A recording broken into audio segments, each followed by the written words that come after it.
Afternoon, Ben. Afternoon. As everyone is aware, we are putting in a 3G pitch over the summer. Yeah. And what's the logic? Why? What's the logic? Okay, so it's something that's been talked about for a number of years now. And you've heard me talk before about the need and the drive for sustainability longer term. And I think part of that is being the master of our own destiny, which might sound a bit dramatic. But if I go back in history, we used to have a ladies' team that played at the ground. And we had, well, I say we, prior chairman chose to make a decision that they couldn't play at the ground as regularly as they'd like to because the pitch was in a bad quality at the time. The academy played regular games on the pitch, and at times we had to cancel them last minute because of the weather, the rain, the conditions, etc., for fear of it not being in great position. So actually, if I reflect on the last 5 years, there's been so much investment into getting a high quality grass pitch that it might make no sense to people. Why have we done all that investment to then change your minds? So that's why I referenced the past, because we lost the ability to do a lot of things that we would have liked to do because we didn't have the facilities to provide. If I go back 2 seasons ago, we'd lost a training facility. And in that, guys, we started at one training venue. We moved to another training venue. We moved to a third training venue. I think over the course of the year, we used 7 different training venues to get our sessions done. In a season where we were up against it, in a season where we were fighting things again, we weren't the masters of our own destiny. And when you're asking players to come to training, and 1 week it's at 6 o'clock on a Tuesday, and the next week it's at 9 o'clock on a Wednesday, and the next week it might get moved to the Thursday or the Friday or the whatever in between because we don't have the ability to control our own destiny, it just becomes hard to do anything, to plan for anything, to grow anything, right? So why are we doing the pitch? It gives us the ability to own and control our own destiny, right? So let me pause and say huge thanks to Bevfont, Terry especially, but Bevfont as a facility who have been wonderful to us for a number of years. And without them, we would have really struggled. But it's time for us to be in control of our own destiny. So in that vein, we're putting in place a facility that means we can train when we want to train and we can do whatever else we want to do. So I don't really want to sit here and commit to camera that we're going to have the biggest facility, the biggest this, the biggest that, the biggest anything. But ultimately now we have the choice and the chance and the freedom to be the masters of our own destiny. Did we explore, for example, a hybrid pitch? So yeah, that's why I mentioned this has been a long time discussed, if that makes sense, right? Like many people will have seen, we actually got the planning done a few years ago. We've discussed and looked at everything. And again, we should probably say thanks to a lot of clubs, right? Yeah, part of me is like I should list some off, but Brentford, Oxford, etc. But there's thanks to people that have let us go and have a look. Hamworth, there's a variety of others that will come on that list. Sorry, they're not at the top of my head now. But fundamentally, we've gone and had a look at all the facilities available and tried to work out what's best. There was discussion about a hybrid pitch. There was discussion about everything in between a grass pitch and where we are landing and even further past it. Why are we going for this facility that we have chosen, again, to be the master of our own destiny, right? If we take a hybrid pitch, you're allowed to use it, I think off the top of my head, for 28 hours a week. I might be 2, 3, 4 hours out here and there. But realistically, again, we're not the master of our own destiny then, right? We could build and grow and fundamentally not be able to use the facility for what we need to use it for, if that makes sense. So this is a real chance for us to actually control what we want to control, to be in charge of what we want to be in charge with, and to make sure we're doing the best thing to give the first team the possibility to be the best that they could possibly be, but also to be more than just the first team. Ben, is it okay if we talk about the education programme that some people may know is coming to a close? Yeah, I'd probably say pause rather than close. Let me try and use some of the past to try and explain where we sit with things, because it kind of goes back to the comment I made before about master of our own destiny, right? So firstly, huge thanks to Steve Bates. I mean that so seriously. Steve's done 15 years roughly service for the club and has been the forefront of that academy for the vast bulk and that entire time, right? Fundamentally, yeah, I think it's really important that we pause and say thanks. The reason I'm using the phrase pause is what some people may or may not know is there's obviously 2 elements to the academy programme, right? There's the educational piece and there's the football piece. And obviously, for many years, we've provided the football piece and we've been in a partnership or an arrangement or whatever you brand it with for the educational side of things, right? I make that reference because actually a few years ago, SCL, who we have the contract with, started to change the way things work. So Steve, for example, was a Hampton employee. He became an SCL AFL employee, other people have made that same path, right? So again, when I say thanks to Steve, thanks Kieran, thanks to Andy, thanks to Jean, thanks to anyone else that's been involved. I genuinely apologise if I've missed any names or anything like that, but I really do want to say thanks to the past. I make the reference because things change, because actually our numbers have dropped a little bit for a variety of reasons in recent years, but I personally would put a lot of that back to the facilities that are available, right? If you don't have a football pitch to go and train on and you've got to rent 3 or 4 pitches elsewhere, it becomes quite hard to do it. If you don't have classrooms and facilities and other bits and pieces and you're trying to host things in the bar or wherever you can use a facility or rent a facility, again, it becomes quite hard to be the master of your own destiny.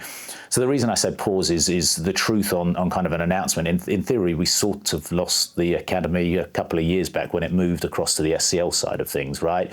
I say that when Steve and others became employees of theirs. What's happened? Well, numbers were a bit down again, and in that vein, with plans not to take a new first-year group in, those that are part of that group are getting moved to another site, which hopefully will be better for them. So, look, it's a sad day for Hampton in that context to not have what we've had to date, but actually it's not. It's a pause and it's an exciting piece for the future, right? So I don't want to sit here now and commit to exactly how things look in the future, because that's got to be finalised, crystallised, etc., etc.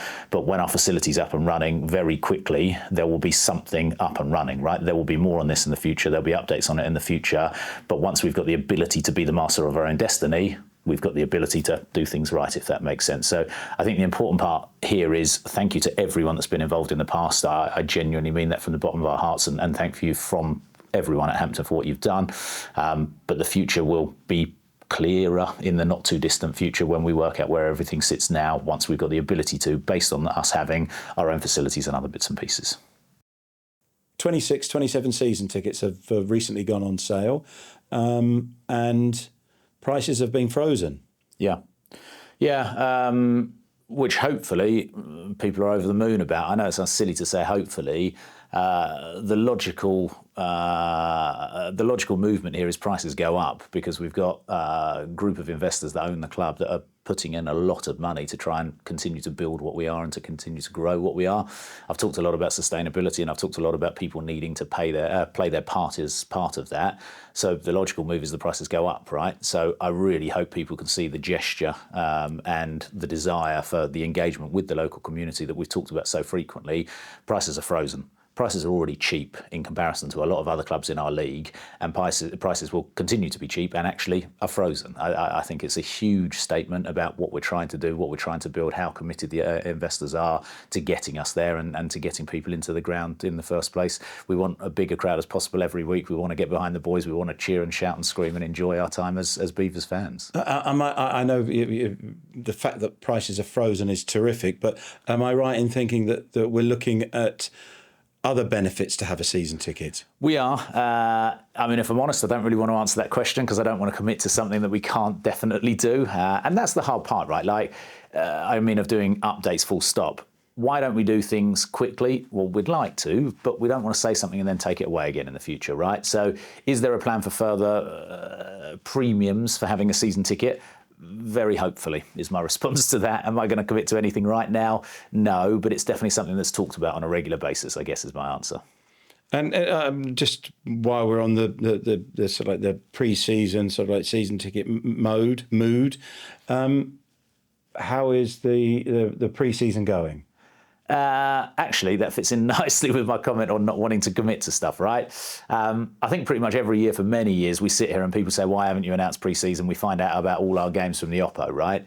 Well, imagine being us this year, as we had a couple of years back. You start trying to plan pre-season. It all gets booked way in advance of the end of the season. You think you know what you're doing and where you're going. And then we get to the point that we are committed to the pitch and we are committed to the renovations and everything else that goes with it, right? So is pre-season done? 95% is probably my response. I think that's actually 100%, and I think we're probably in a position where it could all get announced very shortly. Without being flippant, I think the away games that you're all hearing rumours of from other clubs when they announce their home games are spot on. I think the reason we haven't put out something as of yet is simply one reason. With the pitch happening, we didn't know whether it would definitely happen, etc., until it starts going. And now that it is, we're in a position where we will shortly be able to announce. Why is it shortly? Well, because we've had to just realign a few bits and pieces, right? Things that could have been at our place need to become an away game, or we need to find an alternative fixture for it. So thanks to all the clubs that we're working with, I'm pretty sure everything is done. It'll get announced in the not too distant future. The only reason we haven't is we don't want to make a statement saying X, Y, Z is happening and then have to go back on it. And is it? Are you in a position to confirm that you will be going to Dunstan? Yes, 100%. Look, that's an exciting game for our guys and for a lot of people in the world of football, right? For those that don't know, yes, we are going up there. There's a retirement of a friend of Dowson's, the man that probably discovered Dowson as a boy, discovered Gaza as a boy. I think Terry's a name that means a lot to a lot of people up in the local area, right? So, yeah, we want to be part of something that's special for them, but also it's a great chance. And again, thanks to the investors for getting behind us, having a chance to actually do some team building in advance, right? An away trip of a decent distance in a decent game in front of what should be a big crowd for something that deserves kind of the memorial piece that it's going to get. Yes, 100%. And just one quick final question. Yeah. How is summer recruitment going? I don't know where to start with that. Look, we're in a really fortunate position in my eyes at the moment where we've got a manager who's really open and honest. So how's summer recruitment going? You know, Dowson's doing his interviews on a regular basis. We're making statements on a regular basis. Again, it's that same kind of premise, right? Like when stuff's 100% done, we'll announce it. Why does stuff take a bit longer to get done? It's summer holiday season, right? Pre-season starts 1st of July. Most footballers go away in May and June when the football's finished. They want to take their time off. I've taken my holiday. Douse takes his holiday. All the people that matter are taking their holidays type thing. And so people aren't around on a regular basis. How are we getting on with it? I think he's got 9 done is probably the official line. And there's probably 5 or 6 more that could be done any minute, but for one reason or another, there's still discussions, or there's a pause, or it'll get done in a week's time, 2 weeks' time, etc. So I guess in prior years where we were a bit less clear on where we were with everything involved, shall we say, I get that people get a bit panicky about it, but we've got a manager who's been there and done it so many times over. Like my response is be confident in what we're backing, be confident in what we're getting behind. And I'm certain that he's going to have us out there in a very competitive position when we get going. Now, the reality is he needs a squad for the 8th of August. He doesn't need a squad for now. Most people are telling me he needs it for the 1st of July or maybe a week before when we get going again for pre-season and everything else. But actually part of pre-season and the point of having friendlies and everything else is to blend and to learn and to grow and to develop from what you are, right? And again, you take that pause point of last year, our last pre-season friendly, we took an absolute hammering and then we came out the blocks and got some good points the first 5, 6, 7 games of the season, right? So actually when you reflect, you're learning the whole time. But what we've got now is someone that knows it, someone that's been there, someone that's done it time and time and time again. So yeah, we're fine, we're healthy, we're in a good place. And I think we should mention that we're here at the National League AGM. Let me get that right. But we have already won some silverware. Big time. Now, so yesterday was the National League Golf Day. And the Hampton team came second out of 18 teams that entered. So we take a lot of pride in that. I was trying to look for some kind of football analogy to talk about us booming drives like being like Dowson's long ball football. But I only say that because I know that's one of the things that winds him up is prior reports of that being his style. So I make that reference point in a jokey way. Yeah, we came second in the National League Golf Day. The overall winning team had someone that beat their handicap by 10 shots. Quite hard to beat something like that, isn't it? But I won't make any further comment. But we have set a standard now for Douse to match, I think. Only second is good enough. No, let's not get carried away. But I mean it seriously. Look, we talk a lot about the league, the standard. We talk about everything else in it. I joke with Douse because I know he gets upset because there's comments in the past saying at times he's played long ball football or whatever. Our football is so exciting. It's so attacking. It's so right-minded. Honestly, like I'm really excited about the season ahead. What does that mean to people? Let's pause again, right? There's still at least half the teams in the league that are professional football teams, right? And we're still a part-time football team. I'm not going to say we're semi-professional because I don't think we are. I think we're a professional outfit now, but we don't have all our players only committed to football and not being involved in other activities, right? So how do you compete, etc.? I don't now want to water down activities, but the reality is for us, mid-table is an achievement because we're battling against a load of professional sides. Again, it goes back to my point on the pitch. There's a choice for the future. I'm not going to sit here now and commit to us one day being a professional team, but I think that's the way this league is going. I think people are going to struggle to stay in this league if they don't get there eventually. So again, does that get discussed? Of course it does. Of course it does on a regular basis. Do we plan to change anything right now? No, not at all. Are we happy and confident? Look, we're in a good position with the right people in place and building for the future. It's exciting.